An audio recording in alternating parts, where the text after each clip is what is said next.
기억해야 할 선비. 명예가 더럽혀지자 스스로 목숨을 끊은 박이창. 문종 1년 9월에 성절사로 명나라에 파견되었다가 귀국하던 박이창이 평안도 신안역에 이르러서 차고 있던 칼로 목과 배를 찔러 자살하는 사건이 일어났습니다.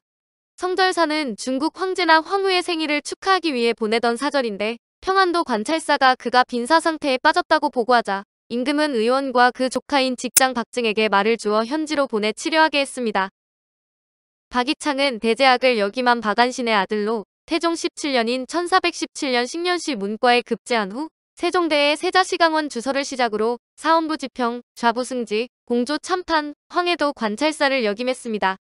1451년 문종이 즉위하자 형조 참판과 평안도 관찰사가 되었다가 성절사로 명나라에 파견되었습니다.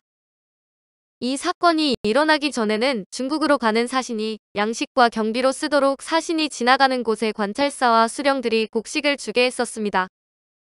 그러나 그 폐단이 많아 조정에서는 사신이 휴대하는 곡식의 수량을 다시 정했는데 박이창이 처음으로 그 금령을 범했고 관계기관에서는 의금부 관리를 파견해 귀국하는 그를 체포해 데려오게 할 것을 청했습니다. 임금은 그가 돌아오는 것을 기다려 국문하려고 했으나 신하들이 재차 청하자 윤허했고 이 소식을 전해 들은 박이창은 이를 부끄럽고 분하게 여긴 나머지 자살을 한 것입니다.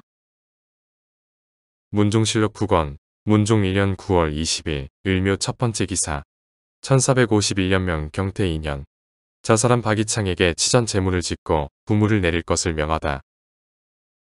의금부 도사 정욱경이 승정원에 치서하기를 성절사 박이창이 지금의 9월 16일에 신안관에 도착하여 자다가 밤중에 차고 있던 칼을 빼어 목과 배를 찔러 거의 죽게 되었습니다. 서장관 이익이 이 사실을 듣고 즉시 가서 보니 박이창이 이익에게 이르기를 이 늙은 신하가 본래 오명이 없어 장차 충성을 다할 것을 기약해왔다. 당초에 미곡을 담은 그 정한 수량만을 가져가려고 하였는데 종사관들이 모두 말하기를 지금은 마침 장마비가 내릴 때인데 팔참에 들어가서 수제를 만나 중도에서 체류하면 양곡이 닿하여 반드시 아사하게 될 것이라고 하며 더 가지고 갈 것을 청하였고 나도 그렇게 생각되어 드디어 40두를 더 가지고 갔고 이를 장차 계당하려고도 하였다. 이제는 이미 국법을 범하였으니 장차 무슨 면목으로 성상을 아련하며 또 무슨 낯으로 다시 동렬의 대신들을 만난단 말인가? 반복하여 생각해 보았으나 스스로 죽는 것만 같지 못하였다고 말하고 또 이르기를 내가 의주에 이르렀을 때 이 계획이 이미 정해 있었으나 호송하는 중국 사람이 자무 많아서 저들까지 알게 할 수는 없는 일이기 때문에 여기까지 와서 이같이 한 것이다 하고는 드디어 죽었다고 합니다 하니 이에 임금이 승정원에 전교하기를 박이창이 범법한 것을 마음에 부끄럽게 여겨 자살하기에 이르렀으니 내 마음도 측은하게 여긴다. 만리길에 몹시 고생한 사람이므로 나는 처음에 사람을 보내서까지 잡아오려고는 하지 않았는데 중의에 의해 강력이 처함으로 억지로 쫓았더니 지금에 와선 유처 마지 않는다.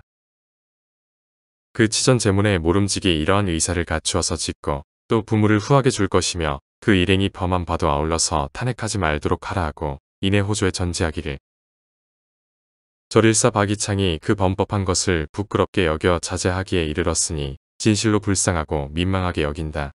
그 사부를 미두를 아울러 80석과 관것과 종이지 100권으로 하라 하니 이는 특별한 예였다. 박이창의 자살을 매우 애석하게 여긴 문종의 심경은 그에게 내린 다음에 제문에도 잘 표현되어 있습니다. 생각하건대 경은 타고난 성품이 뛰어나고 행실이 곧았다. 글을 읽고 과거에 올라 벼슬길에 들어와서는 중요한 관직을 두루 밟았다. 경에게 사신의 노고를 부탁하여 중국으로 공무를 받들고 가게 했다. 우연히 금령에 저촉되었으나 그 정실은 조심하는 데 있었다. 그러자 관계기관에서 경을 신문해야 한다고 주청했다. 나는 이것이 무슨 관계가 있느냐고 했지만 결국에는 신하들에게 의견을 물었고 우선 법사에서 말한 것을 좇아서 윤허했더니 경의 수치스러운 마음을 불러일으켜 생명을 버리고 결백을 보이게 된 것이다. 경의 굳은 지조는 내가 아는데도 여기에 이르게 한 것은 실상 내가 이렇게 만든 것이다. 왕명을 받고 나갔다가 시체를 싣고 돌아왔으니 유명을 달리하는 사이에 의를 등진 것이 실로 많구나. 후회하여 미칠 바 없으니 내 마음을 어이하랴. 이에 호성할 것을 명하여 상현은 선영 아래로 돌아가게 했고 모든 부물을 내림에서도 상식에 더함이 있노라.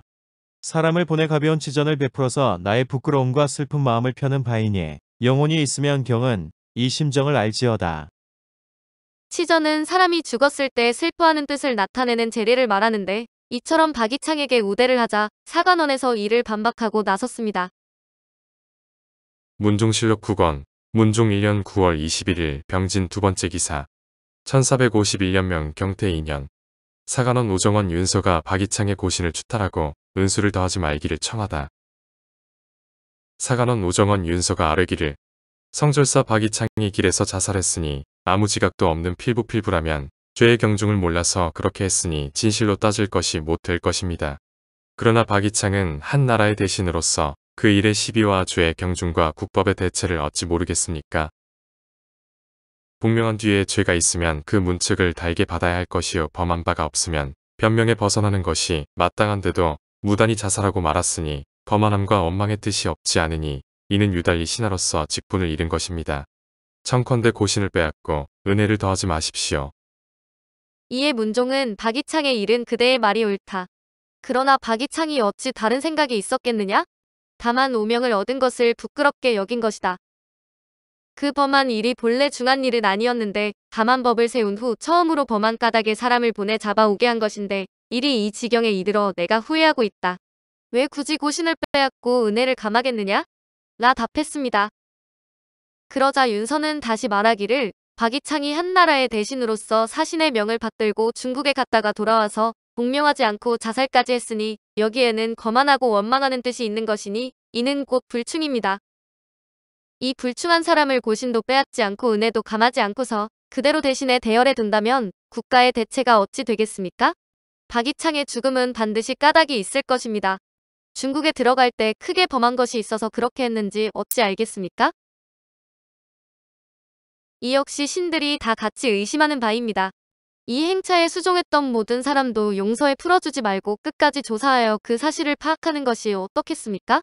라 했습니다. 그러나 문종은 여전히 박이창의 일은 내가 뉘우치고 있는데 어찌 여기에서 다시 죄를 가하겠느냐? 또 수종한 사람들을 조사했으나 불과 100여 필의 포목을 함부로 무역했을 뿐이다라면서 뜻을 굽히지 않았습니다. 이렇듯 박이창은 사신으로 파견되었다가 법을 어겨 처벌을 받게 되자 자살을 했는데 이를 통해 그의 명예심이 대단히 컸고 당시 조정의 법 운용이 비교적 엄격했음을 알 수 있습니다. 오늘은 명예가 더럽혀지자 스스로 목숨을 끊은 박이창의 이야기였습니다.